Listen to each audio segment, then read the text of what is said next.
કૃષ્ણ મિત્રો, આજે આપણે બનાવીશું ચોળી બટેકાનું શાક। તો આ એક બટેકું લીધું છે, એને મેં છાલ ઉતારીને કાપીને રાખ્યું છે અને આ ચોળી ખોલીને રાખી છે। એમાં આપણે ટમેટાં, લીલા મરચાં, લસણવાળું મરચું અને લીમડો ઉમેરીને બનાવીશું।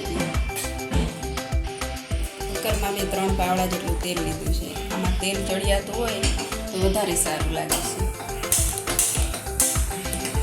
આપણું તેલ આવી ગયું છે, હવે રાઈ ઉમેરીશું।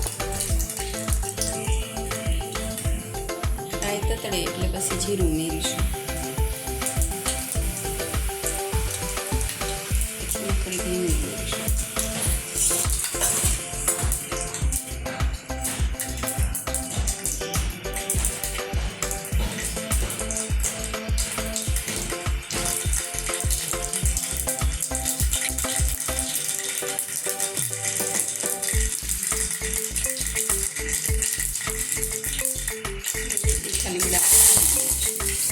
હવે આ લીલું મરચું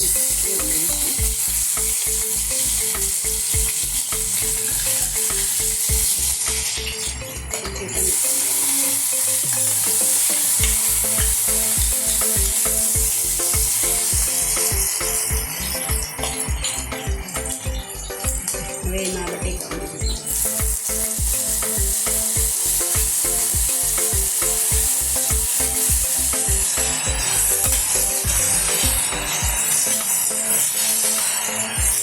બરાબર હલાવી લઈશું। પછી આપણે એમાં મસાલા કરીશું। એમાં જે સ્વાદ અનુસાર હળદર, સ્વાદ અનુસાર મીઠું, ધાણા જીરું અને થોડું ગરમ મસાલો ઉમેરીશું। પછી આ લસણવાળું મરચું લીધું છે એ ઉમેરીશું। લસણવાળા મરચાંથી ચોળી બટેકાના શાકમાં સ્વાદ વધારે આવે છે।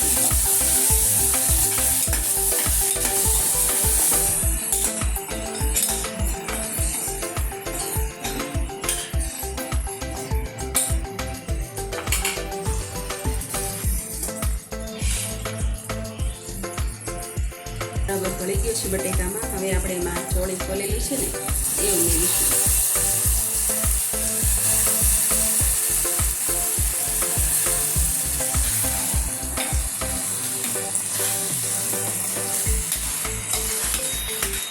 મસાલો બધો મિક્સ થઈ જાય પછી હવે એને થોડીક વાર આપણે ચડવા દઈશું।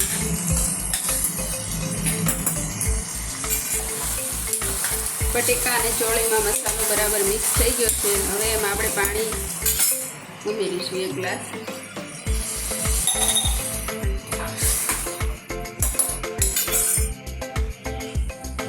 હવે કુકરનું ઢાંકણ બંધ કરી આપણે 3 થી 4 વિસલ થવા દઈશું। ચોળી બટેકાનું શાક આપણું તૈયાર છે। હવે આપણે એમાં છે ને થોડા ધાણા ઉમેરીશું।